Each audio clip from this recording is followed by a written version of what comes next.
Please check out the merch and other things I have for sale on my website. It helps out the channel so I can continue to do videos like this. Thanks, and enjoy the rest of the video.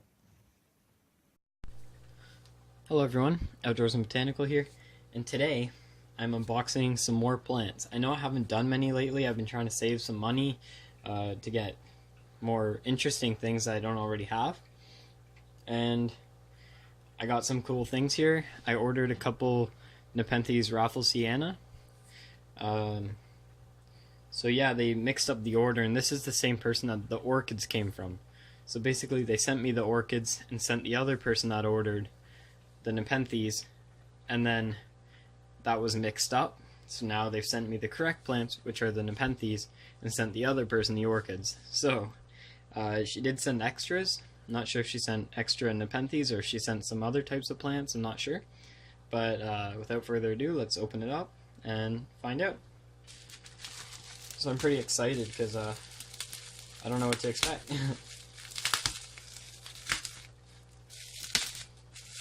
Alright. Okay. Looks like there might be some different things.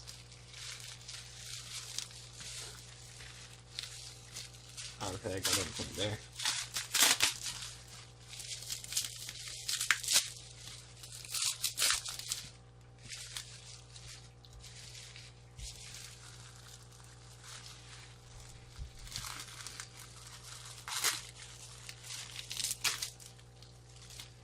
Oops, accidentally teared that Ziploc bag open. That's alright, there's a piece of tape there. So I can cut that.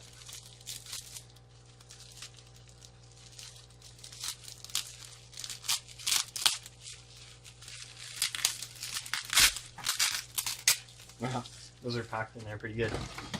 Alright.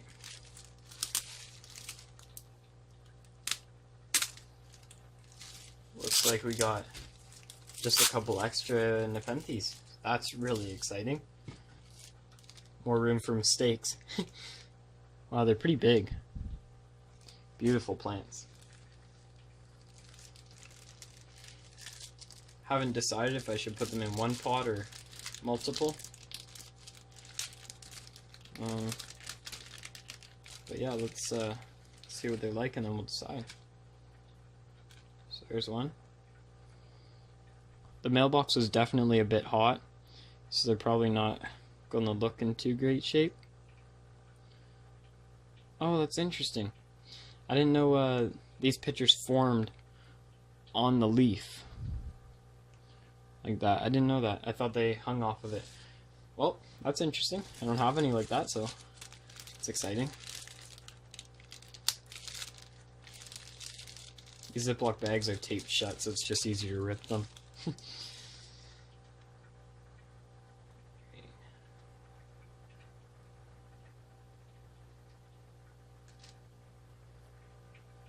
the next one.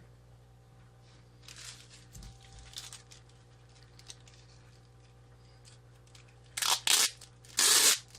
forget the name of the seller I bought these from, but if you're in Canada, I'll put the link to their eBay in the description, and you can check them out. Alright, so this one's the big one. This one's looking really good.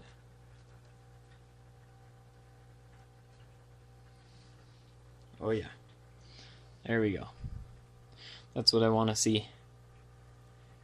So yeah, the seller is definitely responsible. Even though she mixed up the orders, everyone does that at some point.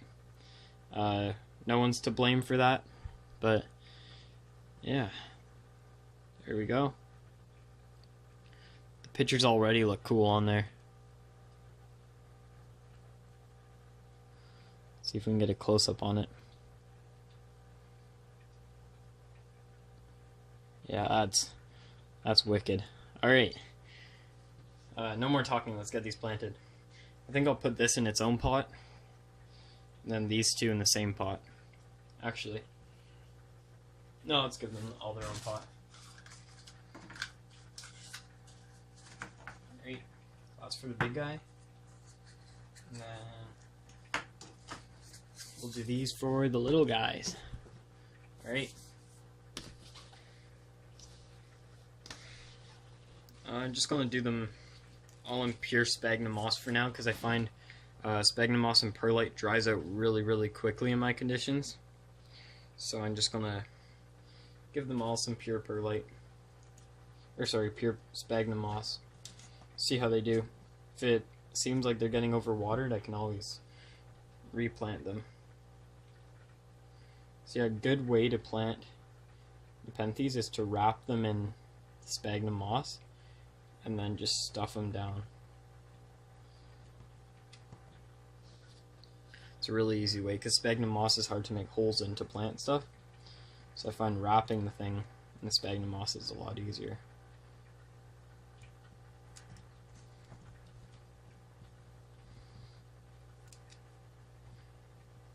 Live sphagnum moss is good too.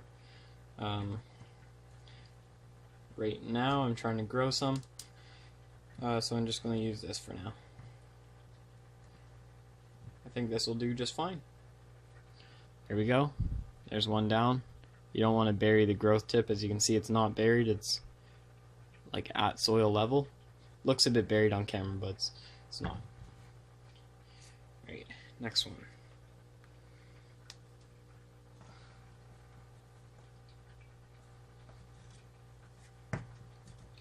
Get a little bit of sphagnum moss in there, and then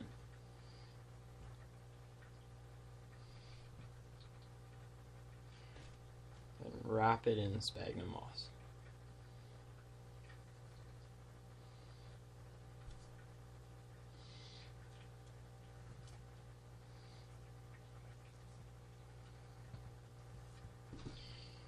Because sphagnum moss is so fluffy, you can pack it down a little bit harder than soil, but if you can touch it and it doesn't feel like that and it feels like a brick, then you definitely got it too hard. So yeah, don't pack it down too hard, but make sure it's snug so it doesn't dry out too fast, but enough for aeration. You sort of got to try, see what works. Sort of what gardening is all about. I guess you wouldn't call this gardening, I guess you call it planting. I don't know. But yeah, that's sort of what it's all about. Just trial and error. Alright, and last but not least, the beast. It's not even a beast yet, but the biggest one. Alright.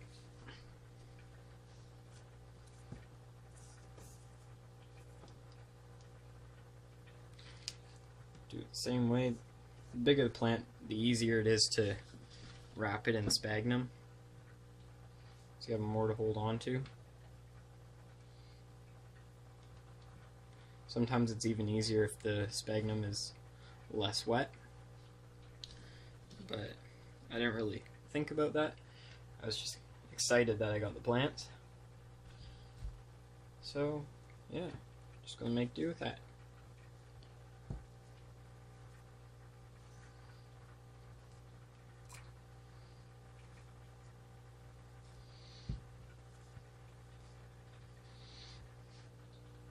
This one I didn't really plant low enough, it's a little wobbly, so no big deal. You just pile up the sphagnum around it. They like to be sort of nestled in, so you don't have to worry too much about like burying the crown, but you want to keep the moss sort of under the leaves, if that makes sense. So see how it's buried right up there, but the moss isn't on top of it, it's still under it. That's sort of what you want. But yeah, that's it. Nice beautiful picture. That's what you want to see. Alright, it's a long video, but that's all for now. So I will I'll put the link in the description for that. Also, plant labels, the link will always be in the description. So you can check those out. It's a part of an associate, so it helps out the channel. I do get a percentage, so it really helps me out, and you don't have to pay anything extra but the price for the product. So I try to always put the cheapest, best quality products in the description. And yeah, that's all for now. So thank you for watching. If you haven't already, please subscribe, And as always, stay outdoors, be botanical, keep your hobbies, and I'll see you in the next video.